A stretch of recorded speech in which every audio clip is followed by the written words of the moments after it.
Bernay got this verse. He said, Bernay said, I flow like faucets, step of MCs, I reign flawless. I'm the rawless. I'm the biggest, y'all the smallest. I said, ooh, I'm taking that. and that was the intro to all my battles. All my battles. That was my battle. And then when I battle rapped him.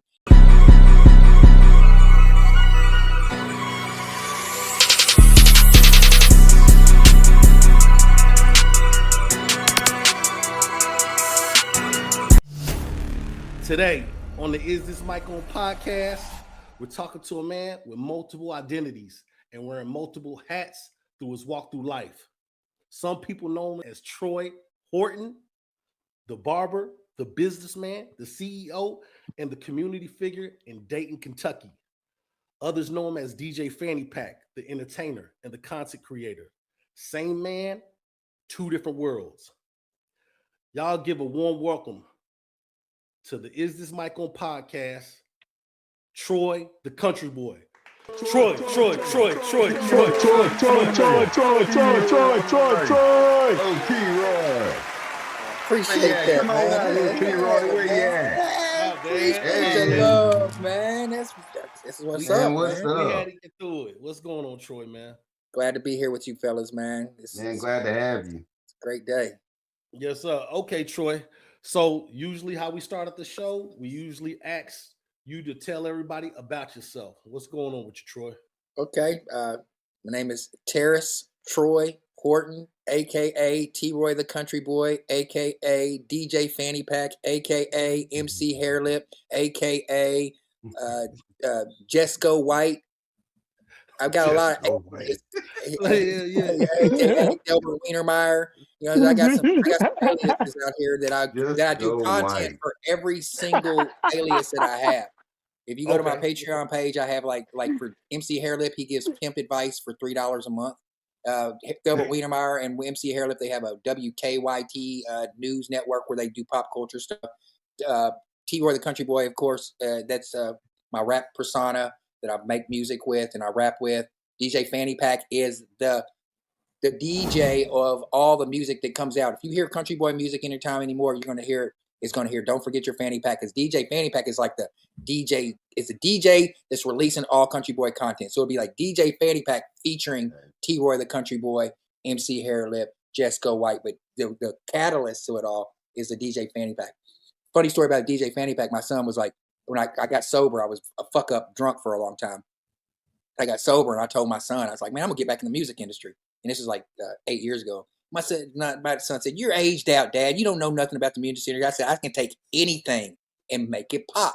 I'm just that nigga. I told my son that. Yeah, I was just talking shit to my son. You know how you talk to your son. I was like, I'm that nigga. I can make it. I said, I'll take this Fanny Pack and I'll make it a household name. He said, what? I said, yep, my name is DJ Fanny Pack. And I put the Fanny Pack on, and I was going around the house going, DJ Fanny Pack. And now I can tell my son, look, nigga, they know DJ Fanny Pack in Korea and Japan and all that shit. You know, this is real shit. Oh, that's what's up. That's what's up. I like that. Man. I like that. That sums it up. That summed it up, man. Go ahead. Yeah. So we talked about these identities, and see, when doing this, I only gave you 2 identities. It looked like it's about 10. You know what I'm saying? Yeah. But let's start with this question, and we're gonna go to the right. Take it back to the beginning, the very beginning. How did you start Country Boy Entertainment in the 90s, brother? I did a song called Kentucky Basketball. It's a song about Kentucky and Louisville basketball. Got that song, went to Hodgenville, Kentucky. This was in 1996, 1997. Went to Hodgenville, Kentucky, recorded in the studio, real big boy studio. My first one wasn't no bathroom studio. I went to a tracked out studio and did Kentucky basketball. The white dude was like, oh yeah, we got a hit. We got what's one here. We got us a single. So they took me, put me on the news, and then they found out quickly that I'm not one of them commercial guys. I might look like it, but for real, I'm one of them battle rapping ass motherfucking. I mean, I'm a battle rapper. That's at heart. So I came out with Kentucky Basketball first, just to get the commercial love, because I was like, you know, they always make these rappers go commercial. I said, I'm gonna come out with commercial stuff first, then come out with the stuff. Then Kentucky Basketball got its flow. I got my little shine on with that. Been on the news, performed it at some games, got it on the radio station in the UK because they won the national championship that far. Then I was my buddy Rod Garrison and Mario Hughes, Rumple, Pimpskin, E-Breeze is Rod Garrison. Mario Hughes is Dada Supreme. We're sitting Dada Supreme. Dada. Yeah, Mario Hughes. Shout out. So we're sitting around and we're like, and I'm like, dude, let's start a label. And this was like, I was in the music industry anyway, because I had a record store. If you don't remember, I was cutting hair at the barbershop with Mr. Wiley. And then I opened up Troy's One Stop, and Troy's One Stop was a record store and a barbershop. Because my wife at the time, Deanna, she had the record store up front. So we had, then she transitioned and went and worked in the mall, at the record store in the mall. So I had my own record store, but it was hard to compete with Raymond, because Raymond and Avatar had everything on lock. So, I would be like, come on, y'all got to, niggas would get their haircut from me and then go buy a single from Raymond that was $1 more. Hey, rest in peace, Raymond. Yeah, rest in peace, Raymond. Yeah, hey, he was on it though. Was the spot. He can get you anything. I remember that dude can get you any damn thing. He knew everything too. The loyalty. Yeah. Bro, he like, you ask him about 3-6 and he'll tell you like that project. He'd be like, that Project Pat just dropped. I'm like, what the fuck? He looked like one of them dudes from Kiss or a rock and roll dude, dog. Yeah, he did. So then from Mario and I and Rob, we came up with Country Boy Entertainment, and then here's the story I was telling Keith before you guys got on. I was cutting hair, and at the same time, Mr. Johnson, Mike Johnson's dad, came to me and he said, because I was young, I was like 23. He said, and MJ was 13, and he sat MJ down in my chair and he was like, I want you to mentor my son. And I was like, Mr. Johnson, sir, I don't know what I'm doing now. I'm in the club trying to smash chicks, dog. I'm not trying to mentor no kids. And he was like, I'll show you how to do it. I'll show you how to show, because he said, because you'll figure it out. My son don't listen to me right now. He's 13. He thinks I don't know nothing, but he'll listen to you. But I'm going to teach you how to teach him how to be a G. And I said, sounds fucking good to me. So Mike's dad starts putting me up on game, like real game. Like, hey, don't do that, T. Get your credit right, T. Do this, T. You can open up your own business. You ain't got to go work underneath Mr. Wiley. Here, there's a spot. He put me on game. And at the same time, I was right beside MJ saying, MJ, don't do that. Don't do that. Then we had a concert. We had a talent show at Trojan Den. And Trojan Den, and I gave a $500 prize to whoever won. And UTP, I was in that talent show. UTP came in there and shut that. And it wasn't that they shut that. It wasn't like they shut it down. They just had a everybody crew. There with BD. They just had a crew. They had a crew, and they had Woo Beats, and they had Woo Beats. Yep. Woo Beats in a crew back then. You couldn't, and it was just me, Rod, and Mario and MJ. So at that talent show. That's why I met OG Matt. What was his name? He was the dude from Cali that was with you. Y'all did that at the Trojans Den, because I got third place. Me and Tank got third place. Y'all gave second place to the girl who sang, but UPT had the whole crowd. That's why they won. It wasn't like they was like lyrical monsters, but Hart. They had the crowd.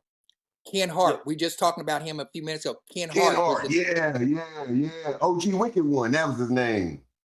So, the one who did it, he went on to do music with Verde and Boss. Time out. Because I thought OG Wicked one was Ken too.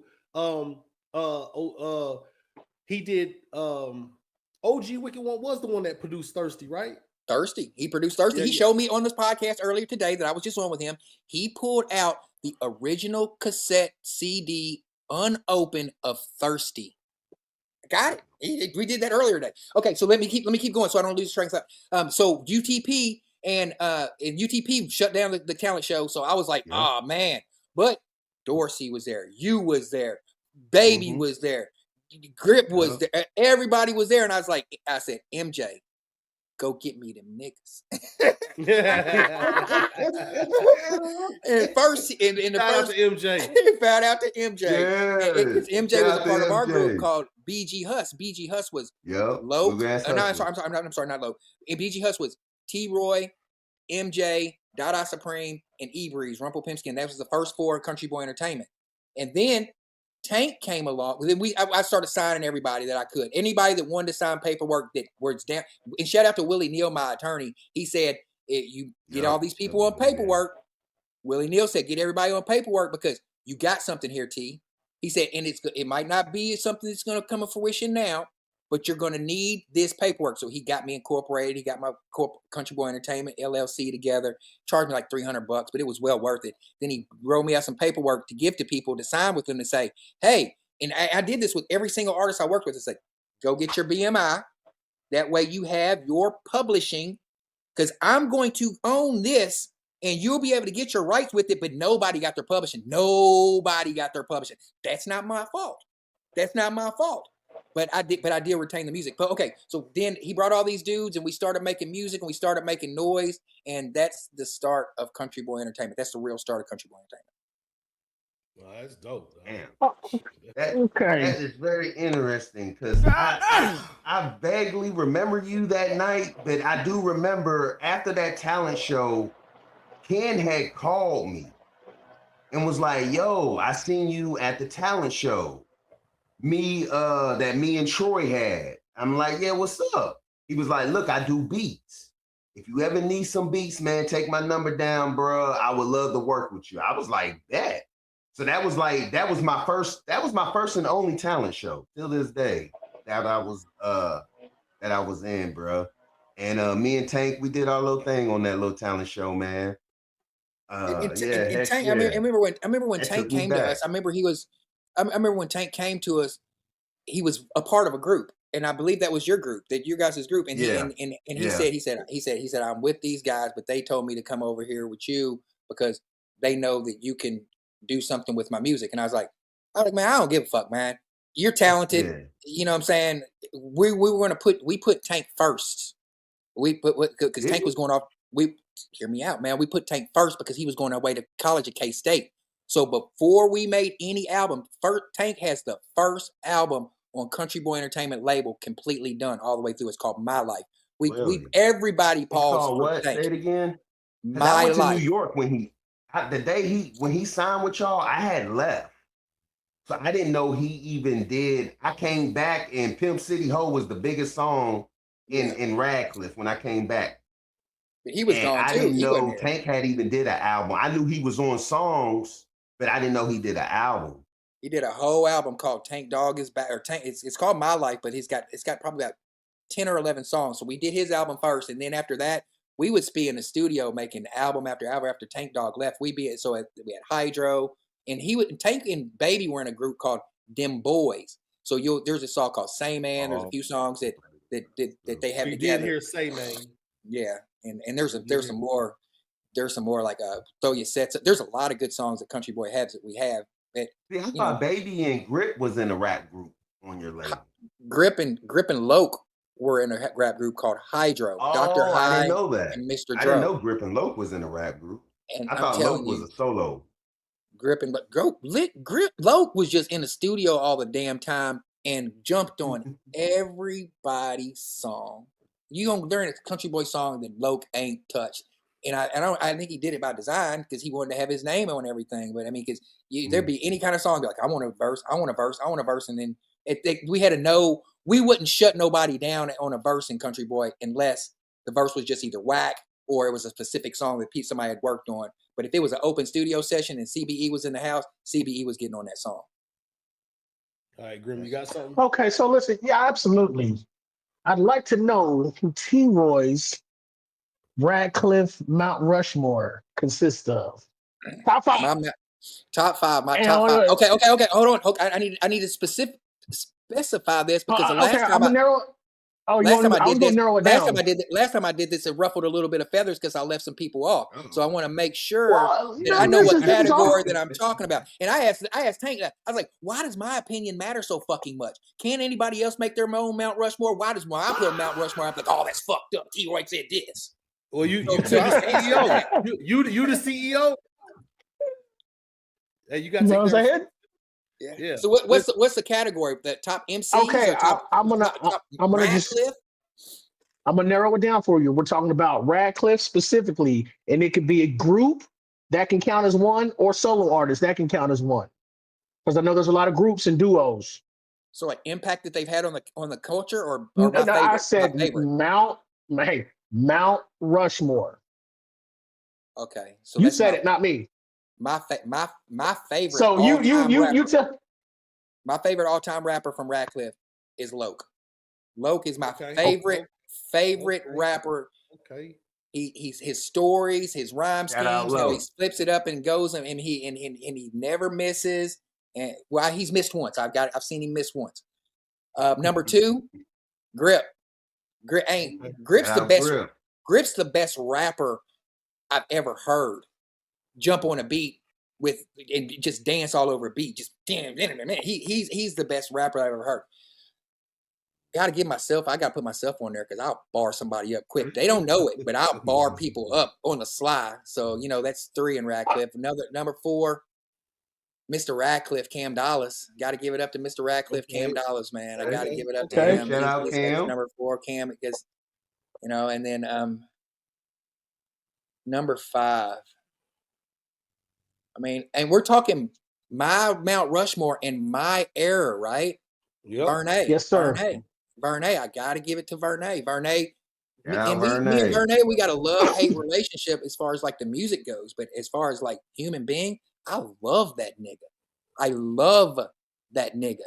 Like when he got, you know what I'm saying?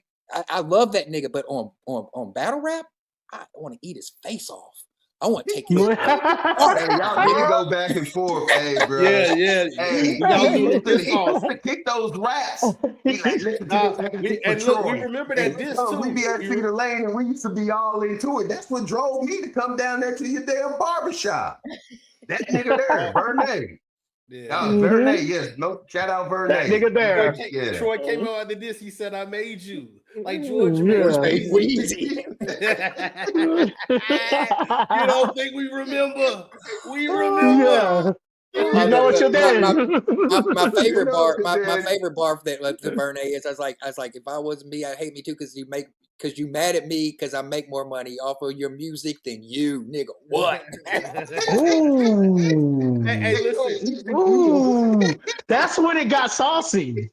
Yeah. That's when it got saucy. Yeah, that's when it gets saucy. Did the conflict start after the concert at was it Pritchard? Yeah, we was there too. We was at that concert too. But little people don't know that Vernay had got us earlier. Vernay, because it was back and forth, and Vernay did a show, and we went to Vernay's show, and Vernay ripped Country Boys. Flipping it off the hip and driving and dipping and driving my nigga big. He did this song called Flipping It Out of the Hip and Cropping the Tripping Driving my nigga big. Flipping it out the hip and cropping the tripping field. We were just like, we want a chance to go, and they shut it down. So we were like, oh, hell no. Nah. Because that was it. Because we tried to work with Vernay, but Vernay was like, no, I don't want to be a part of Country Boy because it was a hyenas, my nigga, man. There's all kinds of people trying to get on the mic. Vernay had something to say on his own, and I respect that. But he did his own thing. But Country Boy was we were hungry on the mic. Everybody was trying to eat. So when we got to the concert, go ahead. When we got to the concert, Vernay came there, and Mario said, "Man, these busted trick ass niggas, man, make me sick." And I said, "What you say?" He said, "These busted trick ass." I said, "Say that again." He said, "These weak niggas make me sick. Busted trick." And then we came up with this whole song called "Busted Trick." And then when Vernay came in the show, we saw him walk in. We had it all planned out that we were going to start going, "Weak niggas make me sick, busted trick." And then we also started coming to him. I had a mic off stage on his face, like busted trick. But because he had came at us earlier with the flipping it out the hip and dropping my chip and pull the trigger. We all walked out of there like Vernay was like, "Yeah, you got us. You got me. Wasn't no fisticuffs. It wasn't we weren't trying to fight each other. It wasn't anything serious. It was like, you got me that time, but I'm going to come after you next." And then that's when he got with Ken and came out with that tape, Thirsty, and he had the tape, and we didn't have no tape. We had a bunch of underground stuff, but Vernay had physical copy of tape, so he was shitting on us. You know what I'm saying? So it went back and forth. It wasn't Thirsty. He was Thirsty wasn't a Troy disc, was it? No. No, Thirsty wasn't, but that Blue Tape had a Troy diss on it. I can't remember what Troy diss it was, but I remember y'all was going back and forth. Every song was definitely subliminal. going back and forth. We were subbing on the whole thing. So if he wasn't talking about me, I thought he was. Right. That's what I got to. Material for you. Because we would go to Cedar Lane, and he would sometimes rap some of the stuff he had for you. And he had a few verses, because remember, it was like, don't drink a drink that you can't swallow, empty bottle. Something here today, gone tomorrow. He was loading the gun up for y'all, man. Every time, but seriously, I knew this. I know this about Vernay, and I think he's just an excellent writer. I think that's why I try to pick on him, because I love to hear him rap. You know what I'm saying? So I figure if I pick on him, he's going to get that pen and start picking up. But he's got my mature, and he's making all this real good family, good, wholesome music that I cried. I cried. I was on a long ass road trip, and I was in my Spotify came up, and it was Vernay Home came on, and as that song came on, I was hitting that Kentucky bluegrass. That bluegrass sign, you are making home, and home is where I was like, oh, I was like, damn, Vernay, you just hit me, my nigga. You know what I'm saying? That gave me goosebumps. Emotional level. I mean, that for gave real. Me goosebumps. I'm telling you, that's how I felt, dog. I mean, because that's how much love I got for that nigga. But I forgot what I was going to say about Vernay, but yeah, it'll pick it back up. I'm feeling the Kentucky love. Listen, bro, I just want to say this, bro. Just what you said right there, all bullshit aside, I'm feeling the Kentucky love, okay? I can picture exactly what you just said right there, because I'll be feeling like that sometimes too, and I'm not even in Kentucky. Yeah, man. You know what I'm saying? Yeah. But I feel that, man. I feel that. I fuck with Vernay too. Listen, Vernay's on my route. Listen. Do I still talk to Loke? Yeah. Every day. Me and Loke, we got some big plans. Me and Loke do. I ain't gonna go into it, but we still talk every single day. Music. Loke is still doing music. He's come. We're doing music and contact. He'll be up here in a couple weeks. He'll be up here in a couple weeks, and we're gonna lay down some shit. That's like I said, this Mount Rushmore thing done spark. I done talked to every member of Country Boy since this Mount Rushmore thing came up. Have you really? Except for Grip and Bay. Except for Grip and Bay. There ain't no Country Boy without those two. You know, get those. There ain't no Country Boy without just one of us. We all got to be together, in my opinion. You know what I'm saying? We all have to be together, in my opinion. Even no matter what anybody else does. I don't know what Grip and Baby got going on, but they need to reach out. No, fact. Let me ask you this: Are we ever going to be able to go to Spotify or YouTube Music and hear all these different albums? Will there ever be a chance where you release it and try to make money off this stuff? Well, like I told them when we were on the group chat, it's like we've all evolved and we're all grown. And if everybody wants to come together, because I funded everything with Country Boy, man. Me and my buddy Jamie Cat, we funded everything. We put all the money up. We put everything up. You know what I'm saying? Everybody was young, so we didn't expect them. Jamie's mom fucking right. I know Jamie Cat is. Yeah, man, that's my fucking. He's still alive. That nigga's still here. He's still here. Jamie's still here. But yeah.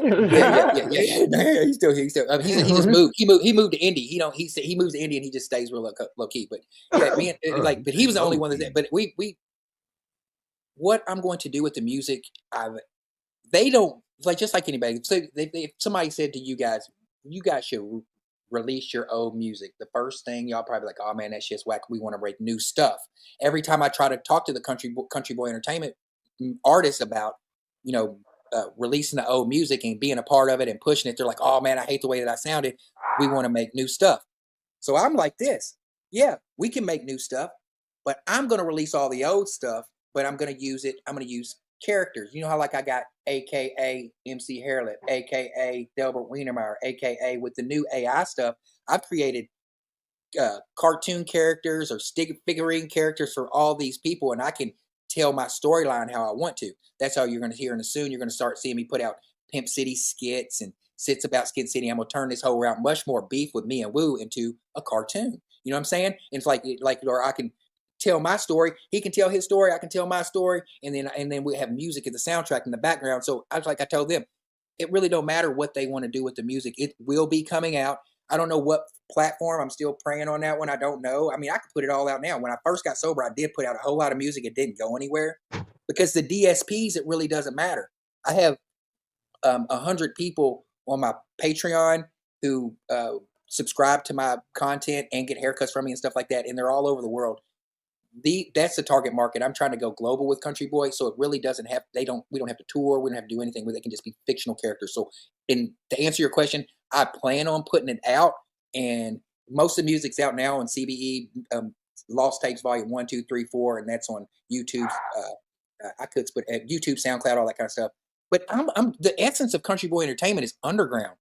Remember back whenever we first started getting hipped into hip hop, you had to go searching for music. It wasn't just like you can do this. Right. So that's the and then damn, I forgot about this one guy and I gotta mention his name. PZG. My guy. Yeah, so Peasy and I have been talking, and Peasy's releasing music. He's even working with Vernay on releasing some music. They got some new music coming out, and it's fire. And Peasy missed Peasy missed. Oh, excuse me. Peasy missed. He was the Country Boy too at one point in time, didn't he? Before he locked I remember up. He was at the crib and he walked down there and he was like, "Man, I'm gonna go get me a little deal." When you talk about Peasy, his new music, you talk about Fat Boy Fresh. Fat Boy Fresh, and then he got his new song, his pimp song, and he got this new pimp song too that's dope, and he's got a few other songs that he's asked me not to release, so I'm not messing with him because we're waiting. But he has the mindset of going on a Chitlin tour and going all around Kentucky and doing it the right way and doing merch and he's got his own money. He said he done put up his coins. He's ready to do it. He just wants me to come and do my DJ Fanny Pack thing. And I said, I'd be honored, my guy. And the same token, I'm going to use my connections to make sure his road ain't bumpy. You know what I'm saying? I'm going to make sure that he has everything that he needs to have, which I would do for any Country Boy Entertainment member. And that's on God. Or anybody who showed that they were really wanting to be serious in the music industry and do it out of love. I'm with that. Okay. That's what's up. That's dope. Listen, that's dope. One more question about the past, because we've been on here for almost half an hour. Okay. So when we come back from New York after this big event, we go get a record deal and everything. We come back and we hear Pimp City. Whose song was Pimp City? Or is it called Pimp City Ho? Either one, Pimp City or Pimp City Ho. At that time, we were all on anthems. We needed to have a song that when Country Boy we were going, because we did the show at K-State, and the anthem was How Can I Change and stuff like that, which was cool. But then we needed some pimp shit, something that's going to stamp Country Boy and say, okay, this is where we're at. Loke had this song called I Bet You Won't Get Buck. And I bet you won't get buck. And we'd be all in a circle doing arm, I bet you won't get buck. And then the person who's rapping jumps out and does their rap. But then MJ, once again, coming through. Pimp City Ho. Pimp City Ho. Yeah. And then I was like, damn, that's good. And then he came through with the verse and he was the first person in Country Boy to start mentioning his friends' names. Casey, JoJo, B-Rain, Fuck 'em Slow, Bardell, we pimping hoes, Mark Dow, we getting, you know what I'm saying? I was like, yeah. So the Radcliff dudes at North heard their name in the song and instantly took off. And then I got on and I put some, and I was making sure, and then Grip, and then Baby. I mean, okay. At that time, MJ had North Hardin.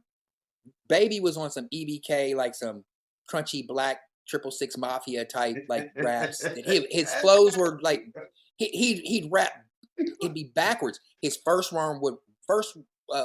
syllable would rhyme, and then it'd be no rhymes, and then he'd come back and make it rhyme again, and be like, "Damn, that shit's tight," But the Grip killing it, and then but Pimp City once it got hot, it just went. But then we always tried to shake the Pimp City persona. You know what I'm saying? Everybody came to see Pimp City, but we were tired of that song, just like anybody else would be, but that's MJ is credited and will forever be credited in Country Boy history of bringing Pimp City to MJ was like what I say, MJ, you the legs to the table. MJ is the legs to the Country Boy. He's legs to the table. So what would be your biggest song? Would you say Pimp City was y'all biggest song? If you have to name one. Pimp City would be our biggest song. I would say that. Yeah, Pimp City was our biggest song. P-I-M-P. That's not my favorite. The Pimp City remix is one of my favorites. I like that one with Ebony on there singing. Ebony on there singing P-I-M-P. Oh, they got a remix? Yeah, they got a remix with Ebony singing. It's dope. Hear that. I ain't hear that. Oh, for real? I put it out not too long ago. Know about it. And it's dripping. Okay. Say what you got to say. I'd like to ask I just want to ask another question before we run out of time. What would you say takes to make it these days in the rap game? And that's subjective. It depends on what you want. You know what I'm saying? Like it's like I feel, you know, and I feel I've made it. You know what I'm saying? Like for what I want to put in and get out of it. You know what I'm saying? Like exactly. I got you know, close to 200 listeners on Spotify, which is good enough for me. You know what I'm saying? Some people want to compete with other people. Making it, okay, I'll tell you what, to me, what making it in the music industry is. Being in a place and time in your life and creativity to be able to create without any barriers. Barriers could be baby mamas in your ear talking about, you ain't gonna make it in this music industry. What you doing? Still writing for it. Your friends, oh man, you old ass niggas still rapping. Your circumstances, I ain't got no money for the studio or anything, but being in that right time and place and being able to record and make content at will, still having the cognitive resources and the creativity juices still flowing in your heads to where because not a lot of people can do what we can do. And still being comfortable to be able to bless yourself and bless your soul and bless the people around you. You know what I'm saying? Roy.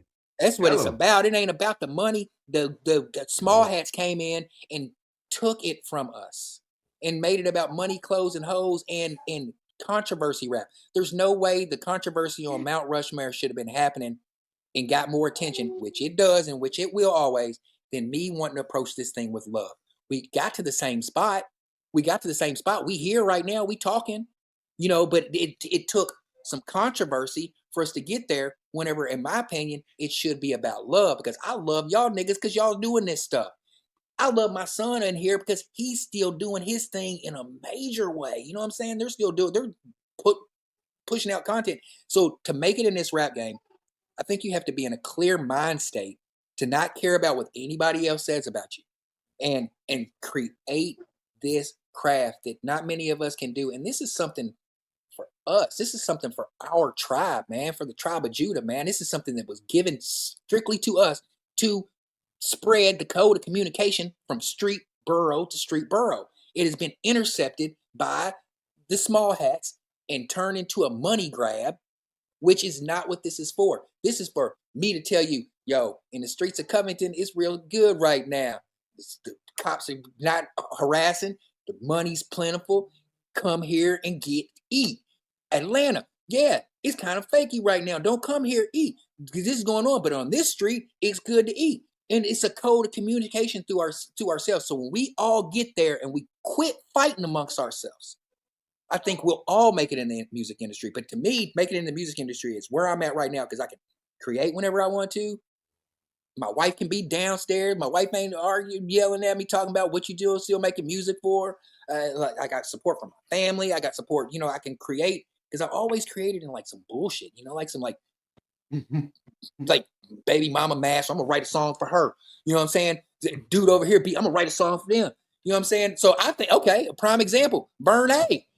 I'm shooting him all the time, man. I shoot that nigga all the time. He's like, let me make this good rap for you, T-Roy, so you can smile and be happy. And I'm like, damn, Verne. So that's my thing of making it. When you can overcome the bull crap and overcome all the negativity that comes with rap music and the crab mentality that we have as the tribe of Judah who are musicians, because it's the truth. We can't lie and say it ain't here, because it's behind any controversy, there's got to be something to it. There's got to be something to it. It can't just be out of the blue, I'm going to pick this fight. There's got to be some bubbling going on and be like, oh, man, this nigga, I've always wanted to say this to this guy, and I can disguise it by doing it this way, and I can throw a rock and hide my hand. That shit ain't going to work. Right. Y'all want some controversy. That shit ain't going to work. But I was talking, me and Loke, we talk every day. And Loke said, T-Roy, Because y'all don't know me like that. Y'all don't know me like, because like you said, I'm me and Jamie Cat, and I'm third world, E-Town, third world. I'm E-Town, third world guy. You know what I'm saying? I'm not GD, none of that. I'm third world E-Town. I'm like, what? No, I'm from the suburbs, my nigga. You know what I'm saying? My parents had money. You know what I'm saying? I just hung out. We E-Town, third world. If you E-Town, you in. You know what I'm saying? If you're that's how it was E-Town. But we all came up a certain type of way. And Loke had to remind me that I'm an elected official and I can't think that way anymore because I was on some I'm on some other stuff. And Loke's like, T, you're a sworn elected official in a municipality where people have you overseeing a multi-million-dollar budget. You cannot lose your cool. Yeah, right. No, facts. Don't drop the bag, man. Don't drop the bag. Don't fumble the bag. Don't fumble the bag. So that's a great segue onto this, right? So that's the past. I would love for us to do a whole, you know what I'm saying? Because I'm with that. We can do it. After a couple of weeks, I would like to do that because I don't like sneak dissing. I want to say names, my guy, but I don't want to say any names and pull any receipts while things are currently going on. I want to see things hash out, and then maybe we can all get on here. Right. Okay. So listen, question: do you have new music coming out right now? Man, I've been making music. I've made I make music all the time. Like, yeah. Okay. Well, I would like to hear some. I mean, DJ Fanny Pack, man. It's DJ Fanny Pack. If you Google DJ Fanny Pack, you can hear. I've been doing music for the last 5 years. So, like, if you go down that rabbit hole, you'll see a whole bunch of country boy DJ on TikTok, especially. I release a lot of music on TikTok, just like freestyles. It's nothing that's going to be on DSPs or anything like that. It's all like underground beats, because that's what like people were talking about beats. If you looking for beats nowadays, that's on you, because there's just as many rappers are out there. There's producers saying, "Hey, rap on my beat." And they code all over the world. I'd be messing with motherfuckers in China. Because if you mess with people in China, and there's one more thing before we go, I want to dispel a rumor about multi-sharing. For a whole year, I went to all these like hip hop groups like Rap Alert, Share Your Music Here, Rap Artists Underground.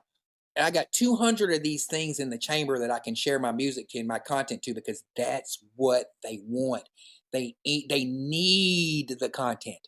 So when you see people multi-sharing to different things, it might not look like nothing on a page. Like if I share something, it might have 4 or 5 comments, but 50 shares. The comments and shares are going on. The comments are going on in the places that you share them. It's not going to show up on your thing. So I've seen someone comment say you're going to get flagged on it. I've got to check on my Facebook account, so I have direct contact with Meta Business. So I contact them and say, "Hey, I'm about to release this song. I'm going to share it probably 50 times. When you see it, don't flag me. It's not a bot. It's me." That's the new sharing game. If I can say it more plainer, don't be afraid to share your content as much as you possibly can, because you're throwing your hat, you're casting your reel out there, and you gotta. Would you rather have 10,000 views on one video or 100 views on 1,000 videos? Right. So that's, and then we can go into the next part. I just wanted to make sure I got that. Yo, you're young. You was talking. I was gonna say you was going a little too fast for me right there from my brain. Hell, I was trying to calculate that real quick. I got what he's saying. He had me really thinking in that motherfucker. Like, damn, okay. We was talking about that earlier. And you was talking about that earlier. So I would say this about the past. Like I said, we could go do a whole nother podcast on the past, because I still got questions about Country Boy in the past. Like I said, because we were all fans. Everybody was trying to get signed to Country Boy. Everybody was trying to deal with Country Boy. We're not gonna act like we wasn't in that barbershop trying to bust a flow for Troy and get that paperwork signed to before a motherfucking boss. What is his name? Boss Skrilla. Like he was gonna beat us up. You know what I'm saying? The Country Boy killer. But look, at the end of the day, the Country Boy killer. Shout out to Will. Shout out to Will. He was too, and, Sweet. with the Homie and Friends podcast. Yeah, starting the conversation about Mount Rushmore, and shout out to you and Woo for doing y'all little back and forth, which really just kicked everything up, and that's where we're all at this point. You know, everybody's doing content. Shout out to Loke too, man. You say he's doing content, and I definitely want to check out Loke and his content. I know Jay does too, and so does Grim.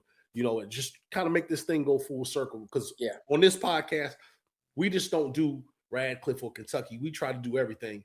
You know, it just happens to be the group name is called the Kentucky Boys. But let's go on to more of the present. Okay. And so, one, are you still cutting hair? Do you still own a barbershop?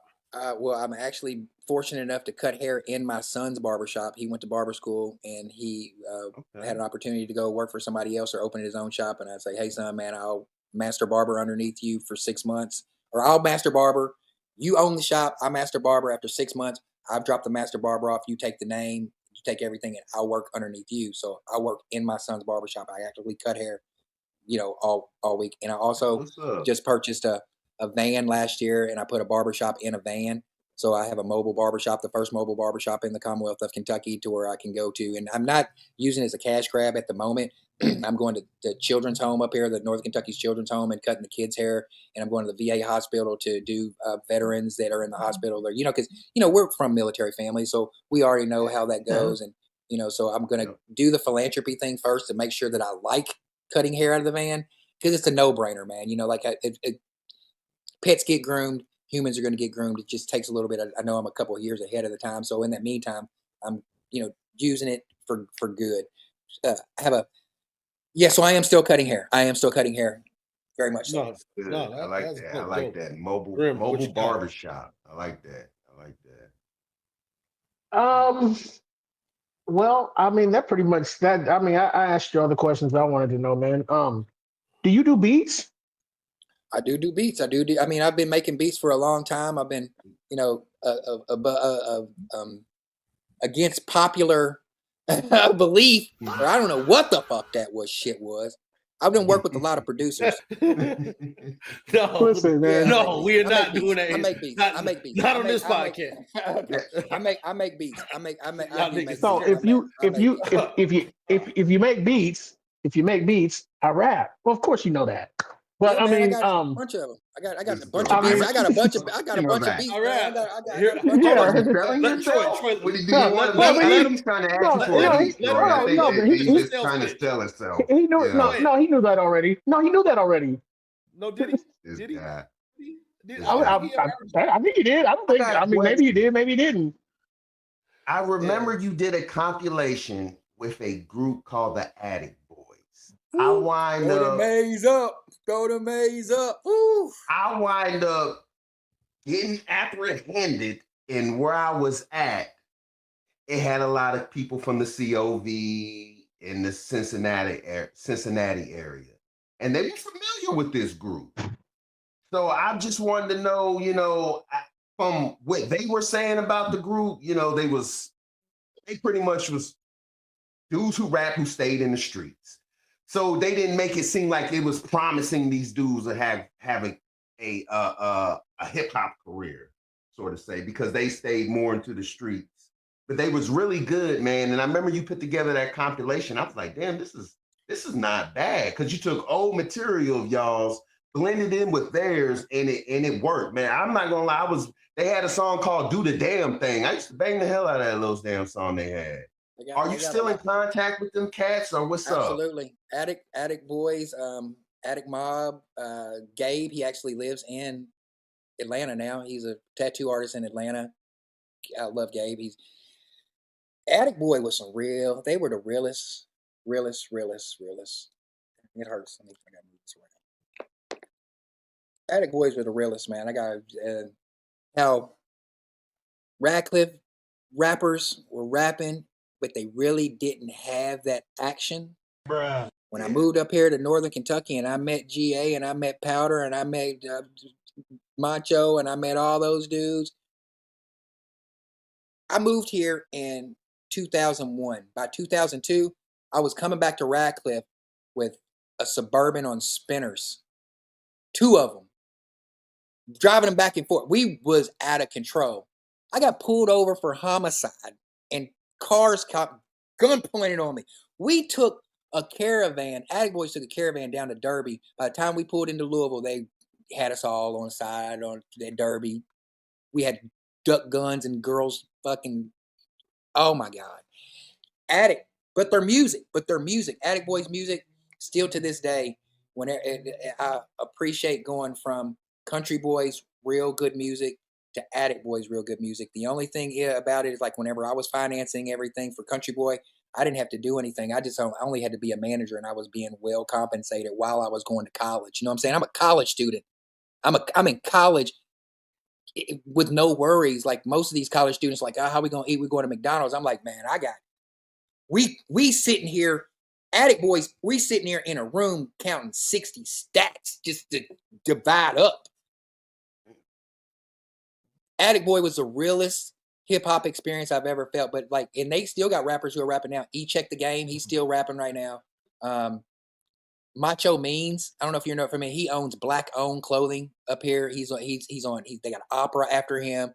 And this all, and I took the same formula that I took in Radcliff by going and get high school kids, is the same thing I did with Attic Boys.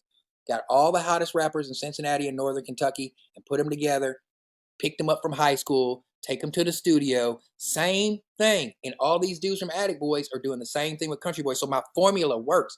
But Attic Boys, I don't know whose music was better. I think Country Boy music was better because we had beat a beats. But Attic Boy as a crew, they were realer because I remember walking into an apartment that had a freezer and it was full of compressed Mexican weed. And we just walk in, grab what we want, roll up blunts, take them to the club, throwing them blunts in the air. This is in 2002, man. We was out of control. Like all that baller. I mean, it was a good time in life. I don't know if it was a good time in life or it was crazy. I did get pulled over. I did have to go with my car through. I got fucking interrogated by homicide. It was my sons. I got the white car back with spinners, and my sons are in the back playing PlayStation. They're like, "Dad, why is all this black dust over the car?" I'm just like, man, I'm selling this thing next week because that's how. I don't know if I'm explaining to you. That's how heavy Attic Boy was in the streets. That's what I heard. Right, right around the campfire. I will give some. I don't know. Give a lane to my guys in Radcliff. When you met them, they were just coming out of high school, and I know you're saying Attic Boys was in high school, probably doing this, but they was coming out of high school because you do know the rest of them guys were deep into the game as well, but. As they came out of high school, they got deep into the game. It was starting to happen because y'all touched on why did I leave Radcliff? So I'm going to touch on that. I'm going to go back to that and we'll go there because all them dudes who you're talking about were just coming out of high school. So when they were just coming out of high school, they were starting to get in the game. And as much as I tried to show them how to get in the game and do the things the right way, they were just young, and never have. Jamie Cat taught me at a very young age, don't do it, that's what Jamie said. He said, if I ever find out you're doing it, I'm going to cut you off. And I was like, fair enough, bro. I'm going to do it. So I knew what was going on inside that Country Boy Entertainment studio whenever I was traveling into Vegas and I was going to these places because a guy who was on the police department I was cutting his hair, and he came to me and he said, T, I'm going to tell you the realest shit anybody ever going to tell you. While you're gone, your boys are in here fucking running bitches in and out of here, using your barbershop as a place. And if you don't get out of here, you're going to jail. You're going to jail. I like that. You going? Well, he looked me in the eye and told me you're going to jail. It was going to happen because he's the ringleader. He's P Diddy. If the artist and Bad Boy are fucking up, they're going after P Diddy. And the artists, they didn't know that I knew. But okay, here's how. And Loke, I told Loke this story the other day. I was like, Loke, man, you're in there because we used to take the booth in the bathroom and then run the wires all the way and we communicate. And they're like, hold on a second, I need to do a verse. And then you hear on the mic. I'm like you don't know what I don't know what you're doing. Let's go. Hold a second, T. Hold a second, Peter, hold on a second, man. Hold on a second. Hold up, man. Hold on. Gotta get right. and then I'd be like, them motherfuckers. Then they'd be like, back to and I'm like, oh shit, nigga, you get that. So that at that moment, I went to when I came back and I got tired of it. I know I came back and my barbershop looked like a fucking strip club. Mario, Grip, all of them in there drinking, smoking, got chicks in there. I come in the door, I open the door in front of the barbershop. It gets in the back of the studio. They're back in this back room in the studio. I open the door, the smoke hits me in the face, like, and I'm just like, and I'm like, it's true. I said, it's true. I said, if I don't get out of here, I'm going to jail.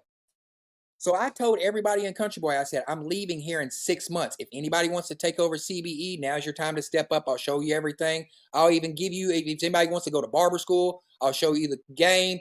I just got to go because I've got a wife, a son, and a new baby that I got to worry about. And I'm not trying to go to jail behind taking care of you niggas. I'm paying for everything, and y'all still messing up. I'm out. So I guess they felt I've heard they felt a certain type of way when I left, but after looking back at it, and they know now is either me go to jail or me keeping it real with Country Boy. Nah, you was gonna go to jail. That's how it goes.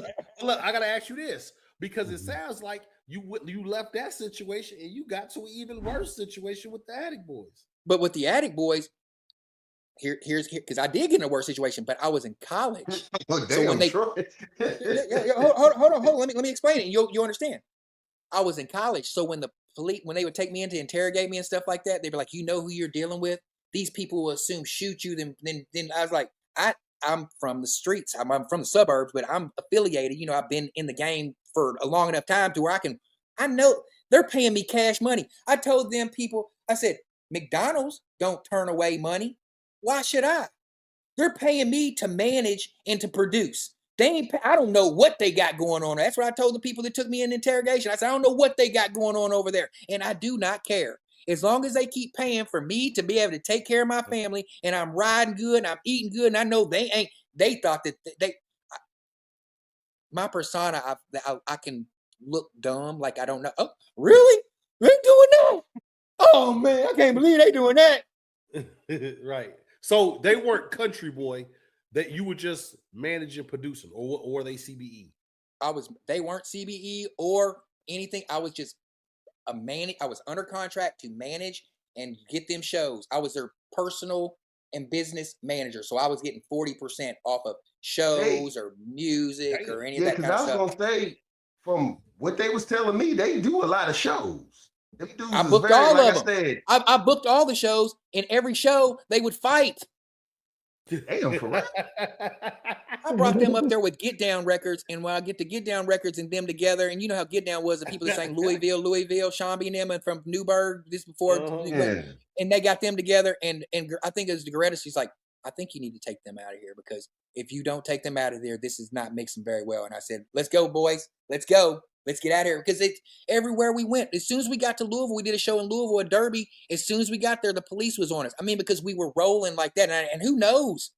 I mean, they said I was the manager. They came to me. They said, we've been tracking you guys since about, where they say Shelbyville, Shelby County in helicopters because we were in and out of lanes.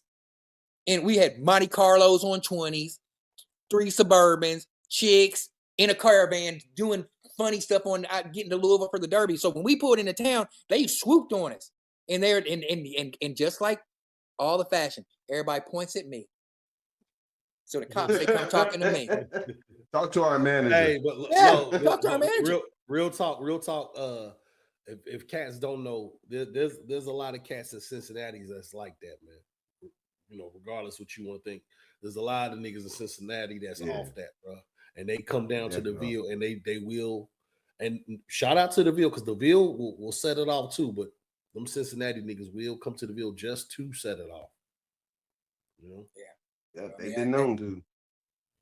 So yeah, but that's the story with the Attic Boys. But I got much love for Attic. I love Attic. I still got a lot of their music to this day. I mean, keep everything. Yeah, they had good material, man. I'm not gonna lie. They had good material.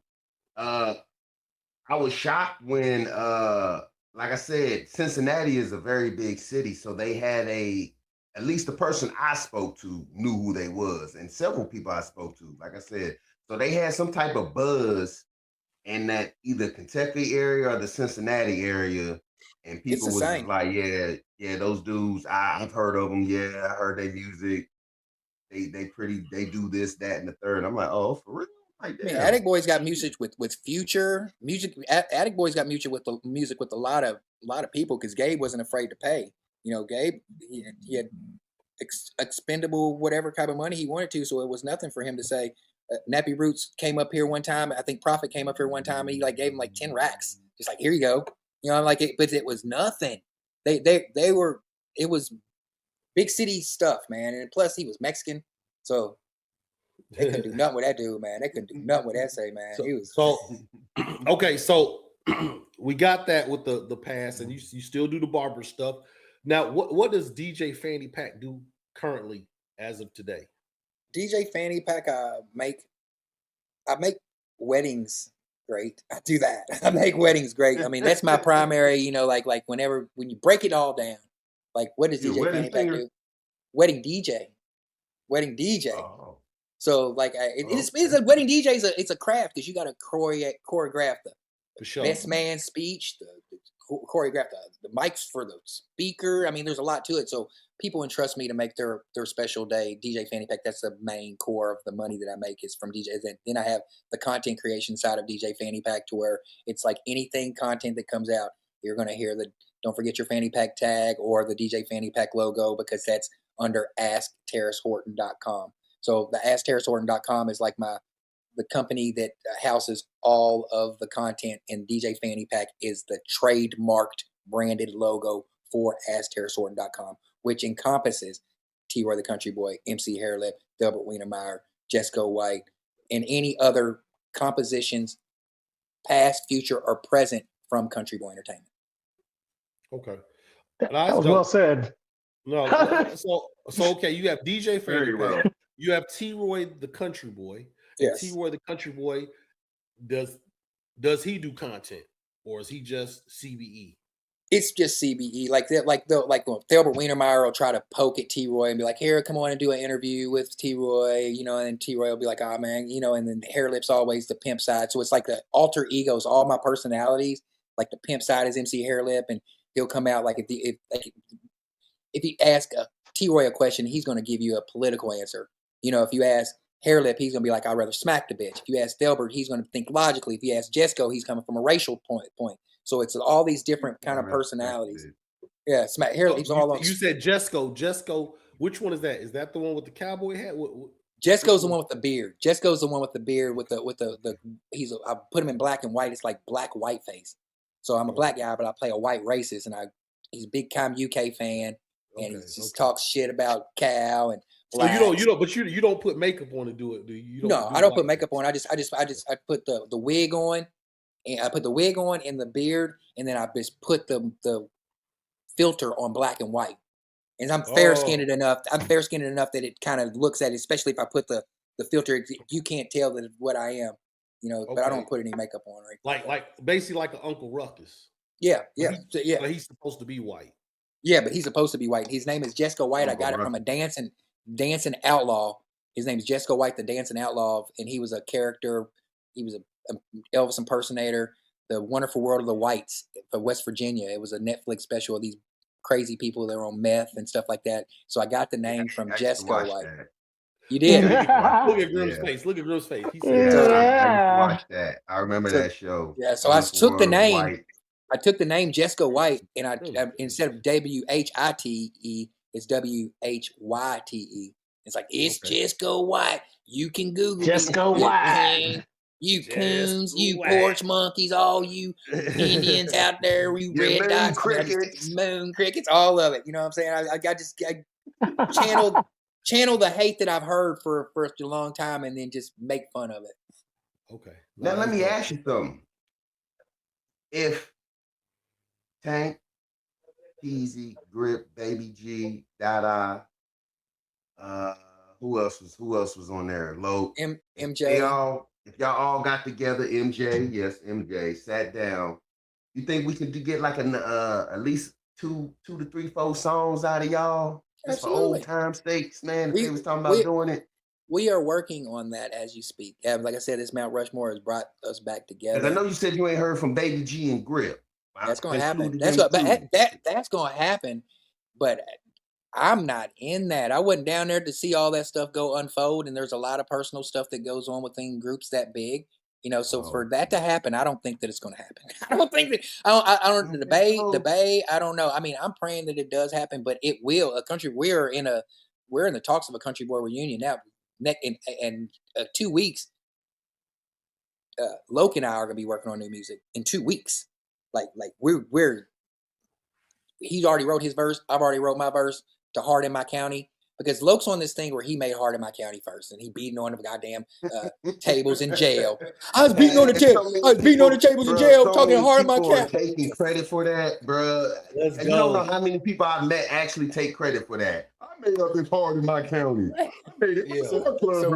I made that up. I'm like, I don't know who made it up. I thought it was tight.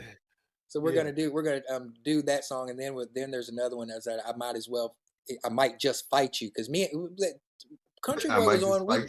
That's the name of the song. I might just fight you. So I might, because Country Boy, we was on that. I don't know if y'all knew that back in the day. We was on that stuff, but we haven't grown up out of that writing aspect yet. So yeah, me and Loke are working on that, and then very soon. I mean, I got to take a break for 6 months when all this stuff started popping off. I got to take a break because my company works in quarters.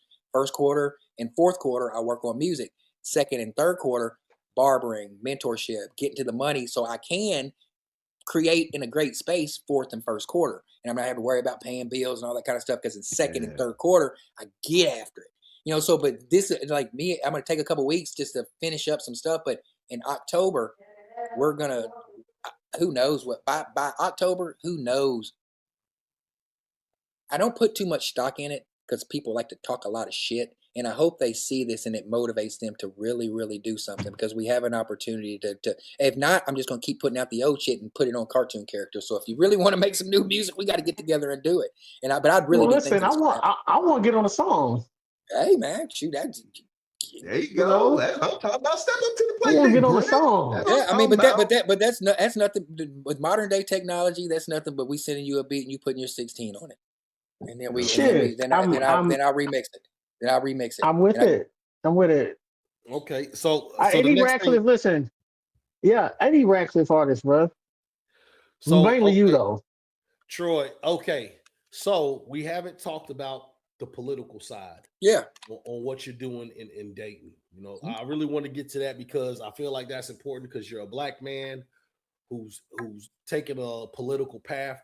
Can you kind of enlighten everybody what you're trying to do in your section of Kentucky? You just let us know what's the path you're taking as a black, I wouldn't say politician, but I appreciate that. Yeah. I started off in politics whenever I was a young kid, man. My dad worked at the Elizabethtown Community College, and one of his co-workers was a professor, and he ran for city council, and I was probably about 7, 8 years old, and I'd go up and, Daddy, give me some $5. I want to go down to the ballpark and get me some hot dogs, whatever. He's like, if you pass out all these business cards for Mr. Ron Thomas, who's running for city council, I'll give you $5. And all you got to do is just go around the neighborhood and pass these out. So I went around, and that was canvassing. You know how people go to knock on your door now and bring. So my dad was teaching me canvassing at a very young age, taking me to the city council meetings. When I was in 6th grade to 8th grade, I was in student council. My freshman, sophomore, junior year of high school, I was class president. Went to Boy State and was a railroad commissioner of Boy State, elected official. So I've been doing this. It's not something that I'm new at, and I wouldn't suggest anybody jump in the game if they don't know exactly what they're doing. When I got sober, I found a lane within the Republican Party to be able to promote black men, because a lot of in the political aspect, the Democrat Party and the Republican Party, in my opinion, and this is just my opinion, the Democratic Party is more geared to the LGBTQ community and women's rights and everything like that. And if you look at men under Democratic leadership, we are put to the bottom of the totem pole. We are put in jail. We are at least the last ones to get parental rights. and that's under the Democratic lead. So when I went to go to the Democrats, I was like, hey, man, we need to start fighting for men's rights. Black men are hurting. We are last in everything, and we're smart. And the Democrats be like, okay, little buddy, go over there and sit down. We still got this LGBTQ agenda that we're pushing, and then we'll get to the black man sometime. So I went to the Republican Party, and I was like, hey, black men are not being heard. And they're like, what do you want to say? So boom, I had a microphone, and it was not the Democrats. So the black people were like, he's Uncle Tom, he's a sellout because he's working with the Republicans. So I had to fight through all that.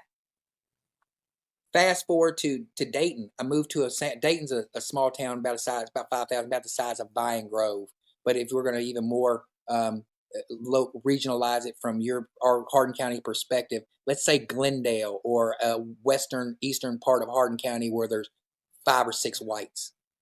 That's where Dayton was. And Dayton was what you call a sundown town. You don't go to there after the sun's down.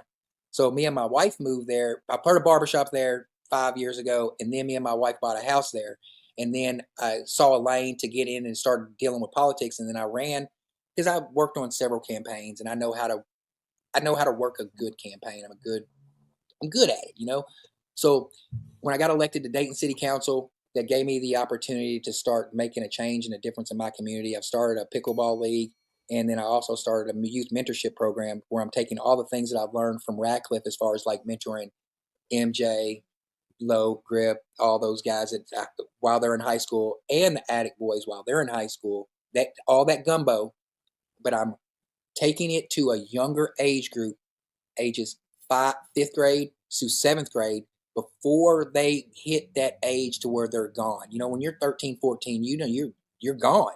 But if you can instill values in like for instance, the Project 1099 last year, I taught kids how to tie a tie, how to shake hands properly, how to create a lemonade stand, how to sell lemonade. We did physical training aspects. Then for the field trip, I have a friend of mine who's the head chef at Jeff Ruby's up here. Those kids were able to go into kitchen at Jeff Ruby's and learn how to make a lobster tail and eat macaroni and cheese. And these are in Dayton, Kentucky.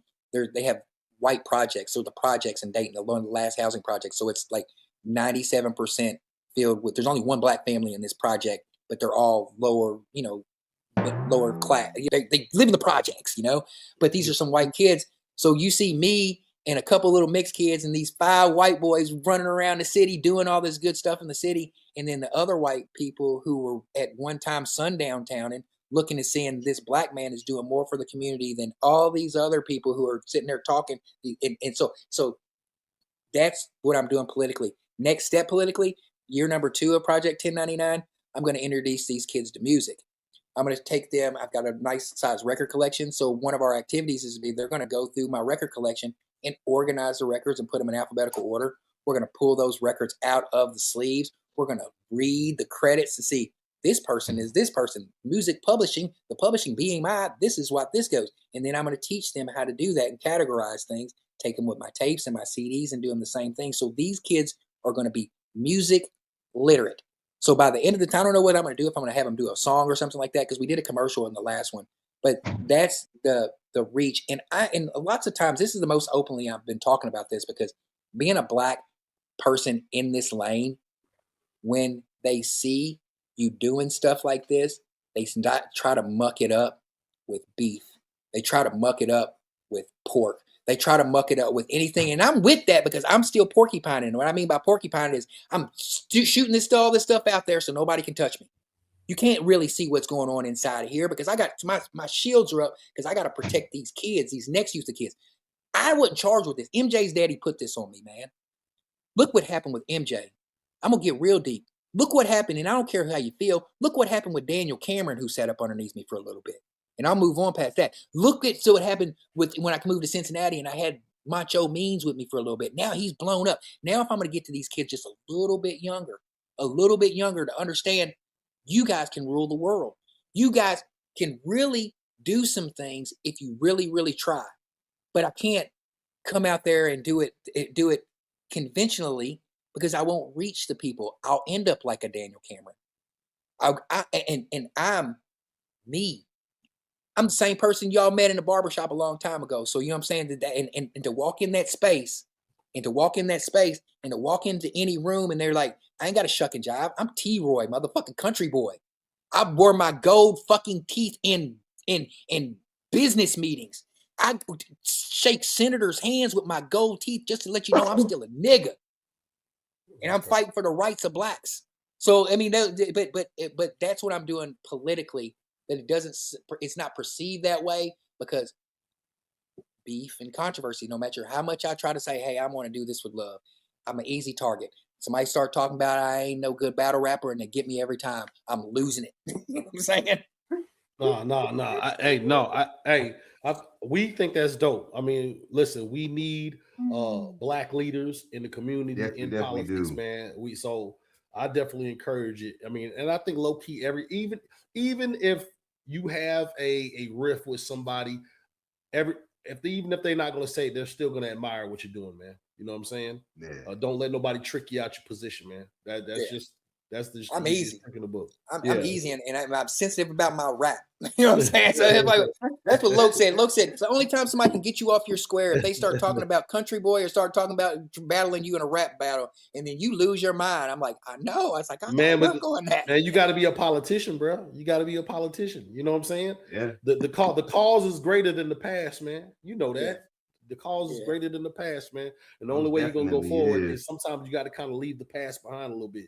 You can talk about it. You can, have a little story here and there, but your future is brighter. Plus, you got a son who's running a barbershop. I don't know what your other son's doing, but at the end of the day, you got this mobile van. It sounds like you got big things popping, man. Yeah, Troy, man. All we ask is just keep going, man. Keep dropping good content. Keep going through the political path. Hopefully, we're gonna see you somewhere in Congress or something, man. That'd be dope. And we need that country boy compilation put out too. Yeah. Oh yeah, we need that music, bro. We need that music, man. I mean, honestly, where should I put it out? I mean, because I got plenty of music to put out. I just don't. If I put it out music, it's free. Yeah, YouTube, I mean, I put it, but okay, I will. I mean, if I was you, I would do one at a time. Just do a special rollout, man. Go make some money. Like you said, Tank was the first one, man. Go get a couple pictures of Tank, run it through the AI system. Maybe I like using Facebook's AI. That bug's pretty cold too. Have you ever used that one? Not yet. I've been using like Meta, but I haven't used. Facebook Meta. Yeah, the Facebook. Okay. Meta. Oh yeah. Okay. On the Messenger, you take the picture and you have them, animated and do all kind of crazy stuff. It's easy to put it on YouTube Music because that's what we want to do. We want to put some of our old material on YouTube Music, and it might not be the best music, but at the end of the day, it's part of history, man.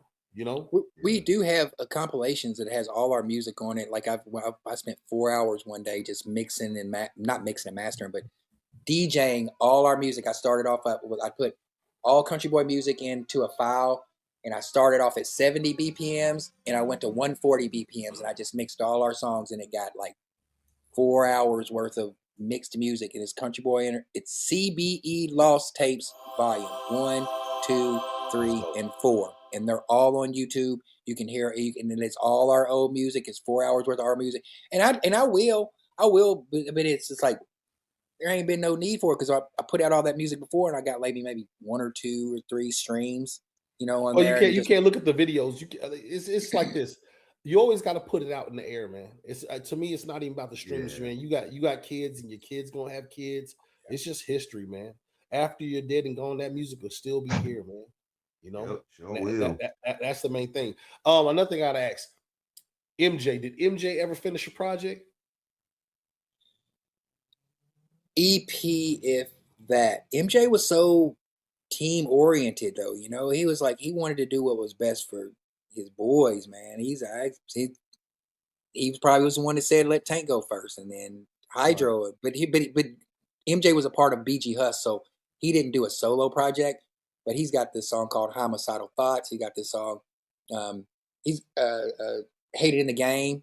Have you heard Hated in the Game? Hated in the Game. Sip champagne. I'll be in the hot. Him and Grip. What I'll probably do? I'll probably release an MJ EP. That's it. I mean, because his songs are so flipping hot. I mean, MJ was one of the tightest. We actually did a song with him. I don't know if you got that though. What is it? What's it called? We actually did a. Was it Bring the Pain? These niggas spitting gang. These niggas in. These niggas I got that. bringing pain. I got that. I got that. Bring the Pain. I got that. I got that. Yeah. I got that. What? That's the song we. That song we did with MJ. Yeah. You wasn't there at the time. Man, I can't even remember. We were so damn smoked out when we was it. It was. I mean, because Bring the Pain. I know. I've got. I mean, I see that all the time. I didn't know that was. I didn't know that was y'all. Yeah, I got around. Yeah. MJ. Who was all there that night? I can't even remember. It was we, you, Avery, Jay, MJ, Country Boy. Oh. Who recorded the track if I wasn't there? I can't even remember, to be honest with you. Yeah, MJ threw a blunt. It wasn't MJ. It wasn't MJ. Yeah. I'm just saying. You might have been there.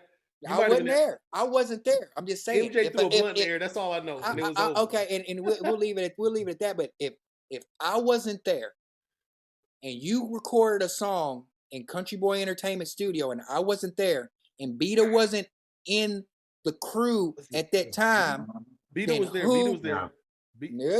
Beta wasn't there. Not for Bring the Pain. Not for Bring the Pain. Not for Bring the Pain. Beta, I don't think Beta was there. Who was there? I think Beta came afterwards. Who was it then? It had to be Woo who recorded it. It had to be. If it wasn't me and it wasn't Beta. No, it wasn't Woo. It didn't happen then. It didn't happen. If it wasn't Woo, it didn't happen because there was only 3 people in Country Boy history ever to press record on any track we've ever done. That's me. I don't know. Woo and Beta. The only 3. And I've heard. But you know what? That's probably one of the songs that got stolen. And that's probably one of the. Troy. I thought you was there, Troy. I don't know. I don't know who was there, bro. I ain't gonna lie, I was blowed. He threw that blunt there. That's a long time ago. It was over. He threw that blunt there. It was up. What was the rap? What y'all's rap name y'all were going by at that time? OLD. No, we wasn't. We was going by K-Town Family. Was it K-Town Family when we did that song? Because Avery was in the group. I'm gonna find it. I have all that on ADAT recording. And I'll find it for you and I'll get it to you. We did it on the ADAT machine. Yeah. I'll get it to you. I remember the ADAT machine y'all used to have. Yep. Mm-hmm. Because y'all had it in, because look, you walk in and there was a back room on the left, right? It was a back room on the left. And it was narrow. It was a narrow room. It wasn't a wide room. It was kind of narrow. Yeah, the narrow room is where you recorded. And then the back room in the back is where we mixed and we were partying and stuff like that. Yeah. Well, we didn't go back there. We was in the narrow room where we recorded at. We wind up. I wound up getting a call from Loke. Loke like, yeah, man, I heard the song you did with MJ, man. I'm trying to do a song with you. I was like, bet. The next thing I know, everybody was just going to Country Boy getting signed. I'm like, damn, Loke got signed. Easy got signed. I heard Tank was signing, but he didn't have no material, like I said at the time. Because then we had left. And when I came back, Pimp City was everywhere. Even to this day, when you go to jail, you see that shit written on the wall. Pimp City, ho. You know what, Troy? I think you was there. I think it could have been you, Troy. Okay, it had to be. It had to be me because ain't nobody touching this. It could have been you. Tank didn't Tank start with y'all? Was there? Didn't Tank start off rapping with y'all? Did Tank? Because I remember me and Tank used to rap together. Okay. Me and Tank, and then we did Tank, Keith, and Mook had did a song called Creep with a Nigga. And we had that out for a while. And we was in the process of trying to find beats so we can do other songs. We was all cool with, I don't know if you remember Billy. You remember Billy? What's his last name? What did Shock G? He went by Shock G. He did Boss Skrilla's beats. He did Light Skin Dude. He's a heavy set light skinned dude. He stayed over there on the block. He stayed on. I remember Billy. I remember that name. I just can't remember. I can't. He had a little brother named DC who was also put out some music at the time. Around the time Boss Skrilla, he did most of Boss Skrilla's tracks on that CD with Boss Skrilla standing there. He had Vernay on there. What the hell was the name of that CD? He had a Troy diss song too. What was y'all beefing? I'm just a he did say that. That was hard too. We said, "Oh shit, that's hard." And then we came out with a Country Boy Killer. Hey, Boss Skrilla had some bars, bro. Yeah. And it was all over. It was all over nothing. They don't play. It was all over shit nothing. The murder way. No, I mean, me and Ken, we were talking about it. Me and Ken were talking about it. We were sitting there whenever everything was happening. Boss Skrilla, me holding my youngest son Trey, and Ken, and me and Boss Skrilla were battle rapping while to see who was the toughest, as we were going to start a label. That's how it started. When this happened? This was back in '97, man. This is way back in the day. I had my son Trey in my lap. Boss Skrilla was right there, and we going back and forth like who's the baddest. And I actually stole Vernay's verse. See, that's how I always would beat Vernay. That's the only way I can beat Vernay is take Everybody his shit. Stealing Vernay's. Hey, I just took little pieces of it. He made it. Vernay got this verse. He said, Vernay said, I flow like faucet, step of MCs, I reign flawless. I'm the rawless. I'm the biggest, y'all the smallest. I said, ooh, I'm taking that. and that was the intro to all my battles. All my battles. That was my battle. And then when I battle rapped him, can you imagine somebody battling you using your own lyrics? So I'm like, we in a battle, and I'm like, I'm battling him, and he's like, and I said, hearing your lyrics over. And you probably went first too. Hear your lyrics over new beats burns in your eyes like mace, causing you blindness. You know what I'm saying? I was like, me and Vernay were going at it, but Boss Skrilla, he started all that kind of stuff with his. He was a bully, man. That's all he was. He was a big bully, man. He tried to bully people, but Boss Skrilla the bully.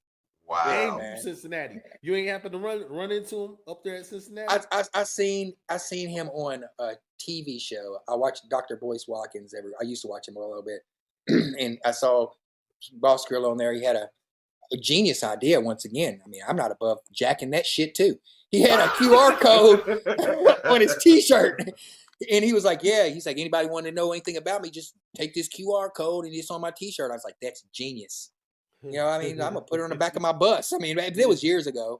You know, and he ain't no patent on the game and stuff like that. I mean, but yeah, I'm dying, dog. That nigga said I ain't above taking that shit too. He said, anybody want to know anything about this? It's on my t-shirt. Yeah, that's what he said. That's what Boss Skrilla said. But I mean, but on the real, back in the day, me and Ken said it on the podcast. We weren't on no fighting stuff. We weren't gonna fight. We would just battle rap each other like, you got me. Oh man, let's go holler at these girls over here. You know, I mean, it wasn't no fisticuff things like people. You know, we used our pens to do that. If anybody was gonna jump anything off in Radcliff area, it would have been the Country Boys. But you take the Country Boys out of Radcliff area, like when we went to Chicago, we were humbled. We went to all these other places, Indianapolis, we were humbled because those people, we ain't gonna go to their place and try. And I told us, like, we ain't going in here. We pray. Before we walk into these buildings, we'd all you ask them Country Boy niggas, we get in a circle and we'd hold hands and I'd say, God, get us in and out of here safely. We about to go in here and I know our music is gangsta murder music. Get us in and out of here safely. Let me ask you this, how many of them trips was Peasy on? 0. Exactly. Oh my God. That nigga would have kicked it off.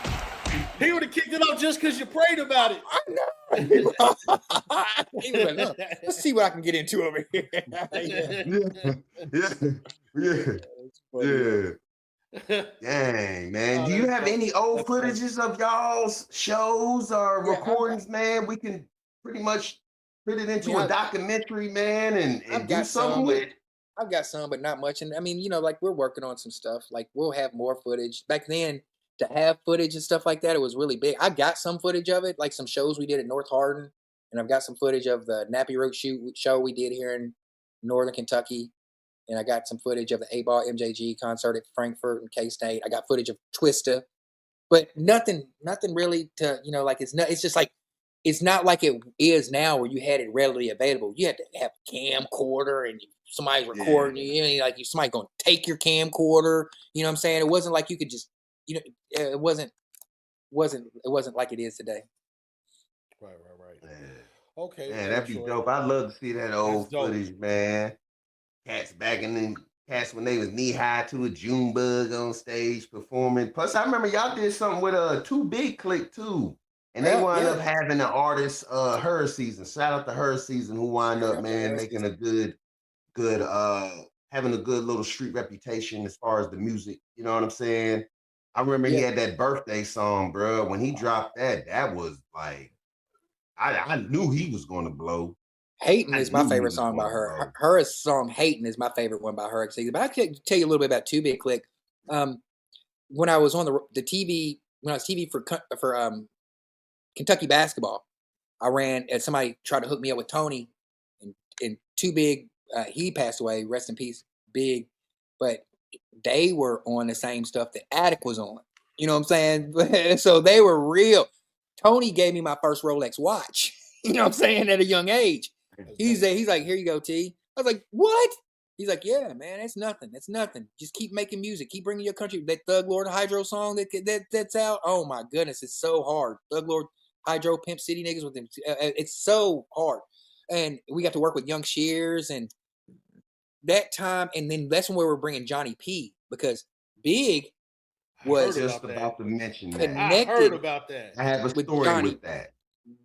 Big was connected with Johnny P, and Johnny P was coming down to do a derby show, and then Johnny P was supposed to come and do a show in E-Town in Radcliff, but he started messing around with some chicks, and he didn't make it down to E-Town and Radcliff on time, and so he was spent the time in the back room in a barbershop messing around with some chicks in the back room, and he's like, am I gonna get paid? Johnny P?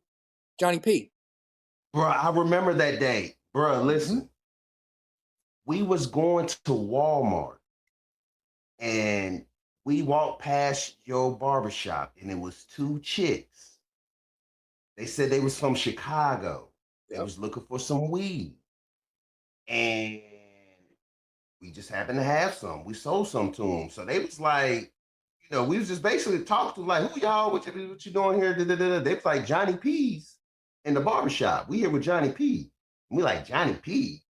Like, Johnny P. I was like, why that name sound familiar? She said, the dude that's singing Do or Die. I was like, he in the barbershop? She was like, yeah. Bro, we went up to the barbershop. I glanced in, they opened the door, and they was in the barbershop kicking it, which I don't know if it's that same day. It was. He did have two chicks with him. And I'm like, this nigga hanging out in what? I'm like, what? And didn't nobody know he was in there. And we not seen those girls. Because, like I said, the way he came down was like, it wasn't like he was in a van that said Johnny P's on it, man. He came down, bro. I was really shocked. I was like, bro, he's down here kicking it like he know a nigga, like on a humbug type shit. Yeah, we met them two. It was two chicks. They introduced us to him. Hell yeah. I don't know if it's that same day, but he was in your barbershop kicking it, and he was had to be. It had to be that same day, and he was, because he asked to get paid, and I said, hell no, you're 2.5 hours late. I'm not paying you. And then he went up to Big, and it was a whole thing. And Big was like, man, you was late. You were supposed to be here at a certain time. But then Big was he was so real, and he would bring everybody together. And we did a show with them in Louisville one time. That was the best show that I ever did with Too Big. But Too Big, Click, I'm surprised. Because Tony was not just friends with Johnny P. He was Yin Yang Twins' manager. He was Charlie Murphy's manager. You know what I'm saying? He was Big, was connected. You know what I'm saying? But and he's told me this a long time. He's like, I'm not wasting my money and time on people who ain't really gonna go out there and get it. Whenever I first got sober, I was like, hey, Big, I'm ready. Put me out there. I'm ready to go. He said, you ain't ready yet. You ain't ready. And now I'm glad, now that I know what he was talking about, I'm glad that he didn't put me out there, because I wasn't ready for that. I would have got chewed up and spit it out. Okay. And you said Young Sears. That's the dude. Is that Young Sears with the yellow Hummer everybody was talking about when I was in jail? Like, he does beats or something. He did beats for like Little Flip. That's him. That's Young Sears. Is he still around? You still, I believe you still have a relationship with him? I don't have a relationship with. We're still on Instagram friends like that. But he made the Thug Lord's Hydro beat for the song out there. It's called Thug Lord's Hydro, and it's on streaming platforms. And but he made that beat. Yeah, that's the same Young Serious. He made all flip beat. But he started off. But see what I'm saying? I want to. I got to be careful what I say because motherfucker, I don't want him getting on there saying. You know what I'm saying? But we all started off with Too Big making music together, and all of us were in the same shit. We just gonna make this music, and if one of us blow, we all blow. And we really thought it was gonna be Hurricane or Hydro. We really and because that was what we were Hurricane or Hydro. But then when Hydro came up to Cincinnati and gripped through the chair through the window, Country Boy was over. He threw a chair through a window. Yeah, you ain't heard that story about when they came up here to do a show? It's online, Jay. It's crazy. Yeah, they came up here to do a show, and then Loke and Grip gets on stage in Cincinnati, and for the first time in his life, forgets his verse. And this is Grip. When he's in Radcliff, if Grip forgets his verse in Radcliff, it's okay because everybody in the crowd knows it, right? So if Grip fumbles up in Radcliff, he's so used to just messing around, and because he's Grip. Grip misses his verse in in Cincinnati at this Hartwell Country Club. It's a teen party for, and they're hard on people. They said, boo, and threw a bottle at Grip on stage. Grip said, bitch, picked the bottle up and threw it back. Melee and goes off. And then we get everybody back to the hotel room, and then Grip and Loke are fighting over something, and Grip takes a chair and throws it to the hotel room and said, it's over. Over. And this was Grip and Loke didn't know this, and Loke didn't know this. Grip, he probably still don't know this to this day, but Loke didn't know this till I told him the other day. The guy who set up that show, his name was Ferris Malone. He was high school friends with L.A. Reid. They went to high school together in Cincinnati. He was getting us shows and doing all this stuff to groom us, to take us to L.A. Reid so he could push the whole country boy movement. When that chair went through the window shortly after, that's when the Nappy Roots came out with them country boys on the rise. Because I believe, in my opinion of hearts, that they were holding up the whole country boy movement for the country boys, for us. And Atlantic Records was going to do something different with Nappy Roots. They were going to let the Nappy Roots do their own Nappy Root things. Back in the day, Nappy Roots weren't on the country boy stuff. They were not. We were the country boys, and I go to my grave with that one. And I understand why, because when that chair went through that window, Ferris Malone never returned my phone calls after that. And I knew what he was doing. Loke knew what he was doing. The next step after that show was a bigger stage. The next step after that show, because I was opening up for Juvenile and Foxy Brown and O.J. Simpson when I first got up here, creating the lane for the country boys to come on through. And then they got there, chair through the window, country boy it was a wrap after that. I was like, I'll be damned what if the room would have been in my name? Thank God the room was in Loke's name. But if it would have been my name, I would have been, like saying, good gosh. Yeah. Yeah. It'd be like that. All right, Troy. We getting to the end. We're gonna wrap this up. Cool. So let me ask you, where can people find you? Where can they find all your material? What platforms are you on? I'm on all social media platforms. Terrace Horton on Facebook and all the other platforms. If you just Google Terrace Horton or DJ Fanny Pack. But if you want to get the unfiltered, unadulterated content, it's patreon.com/AskTerraceHorton. That's where I can put all my mixtapes. People who are on my Patreon, they get a monthly or weekly, however the spirit moves me. I make mixtapes. I go old school, new school, hip hop, country.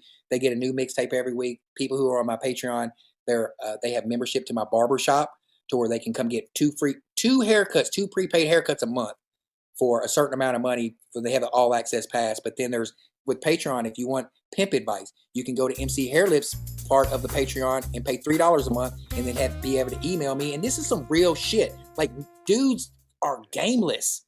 You know what I'm saying? Dude emailed me one time. It's like, hey, man, I'm about to go on this date, man. And this girl, I was like, don't spend more than $40. She's going to try to use you. He's like, man, I'm going to go to this hotel. I was like, don't take her to the hotel. He's like, I'm going to just get a hotel to be a gentleman. And I was like, don't do that. MC Hairlip advice and pimp advice. Then if you want to watch but this is all stuff that goes on within my platform on Patreon. So it gives, and it's you can put whatever you want on there. So that's where I'd like to see everybody go. Eventually, it's hard to get people off platforms. People are going to be on Facebook, going to watch it on Facebook, YouTube, going to watch it on YouTube. But I'm all over all streaming platforms and just actively trying to do anything that I can do to move the culture, especially Kentucky hip hop culture, further in love. I know controversy sells, but I ain't good at that, man. I don't want to fight. I'm not good, and I got things to lose. So it gets hard to take it on the chin, man. It's tough. Right.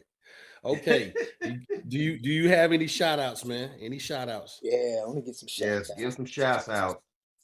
I want to give a shout out to all the Country Boy Entertainment family, like Low Grip, MJ, Dada, PZ, Tank Dog, Vita Mills, LG the Brooklyn Queen, Rebel 187, Cam Dollars, Devin. If I forgot you and I missed you, I'm sorry. Visions, the King Sisters, the Paige Allen, Top Notch, Jamie motherfucking Cat, my nigga.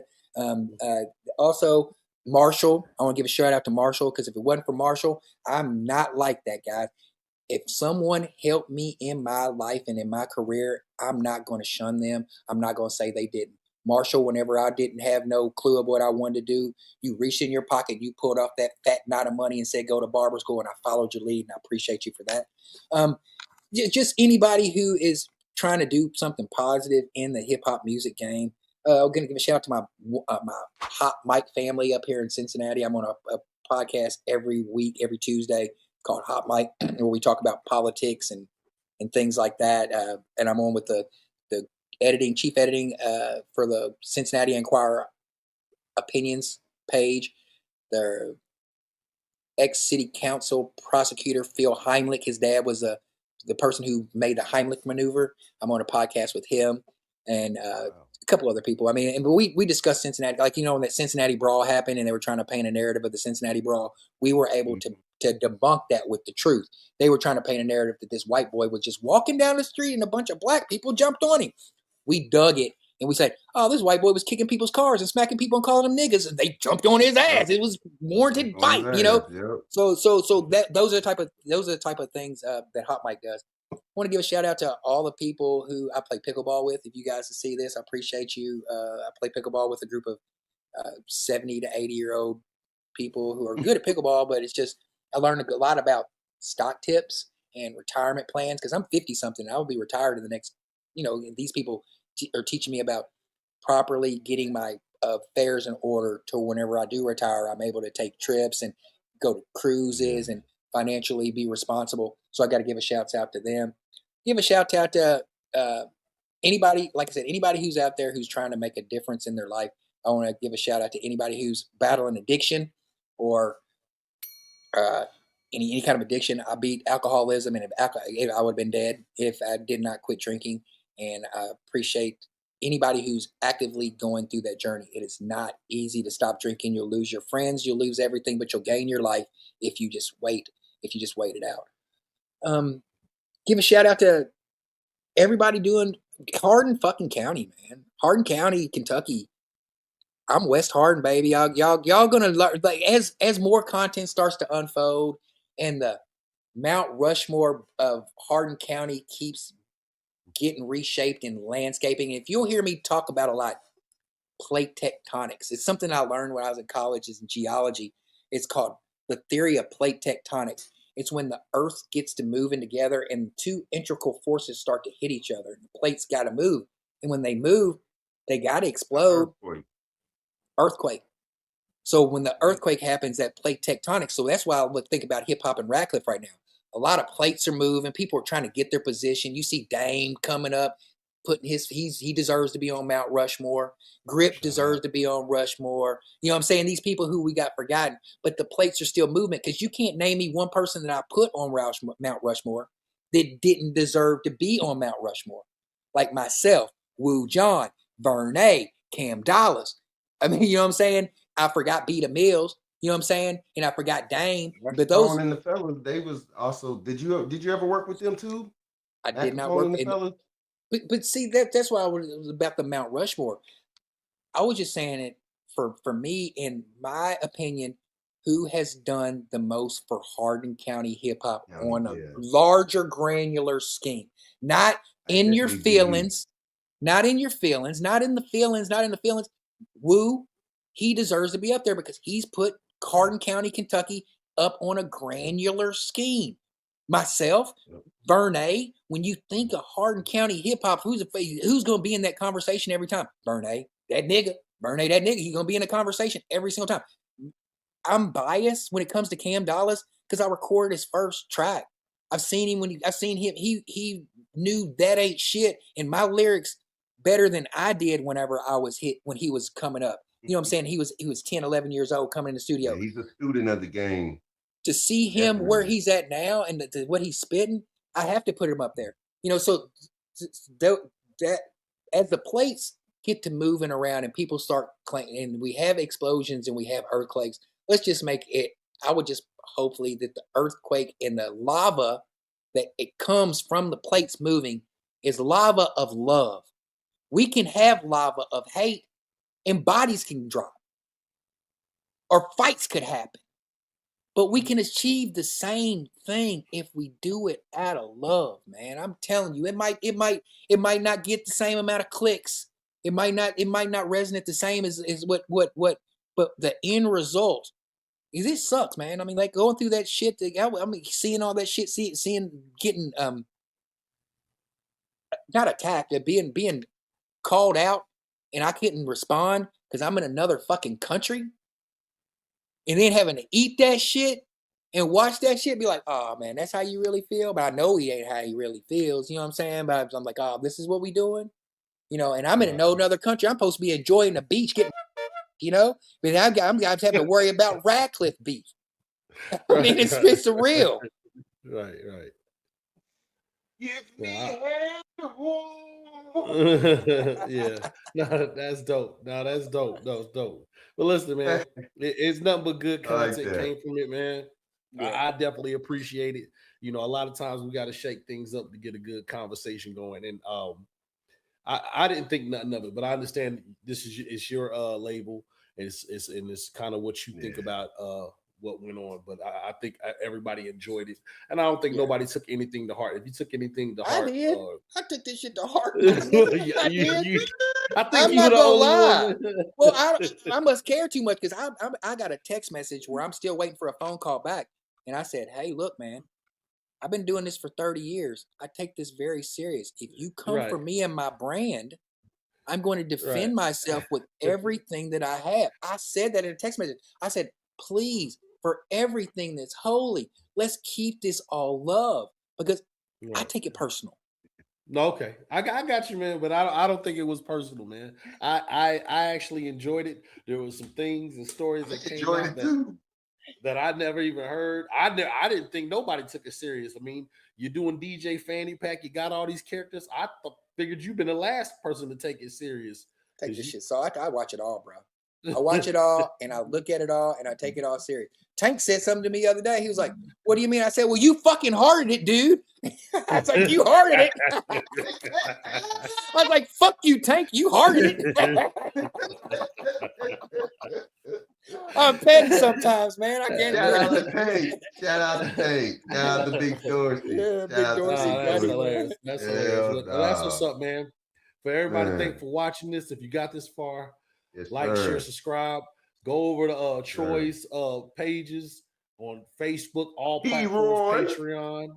And hey, share, subscribe, man. Sign up for his Patreon, man. Listen, we trying to get paid off this, you know. I'm trying to stop working. Hey, man, just holler at us, y'all. Yes, sir. Peace out. Hell yeah.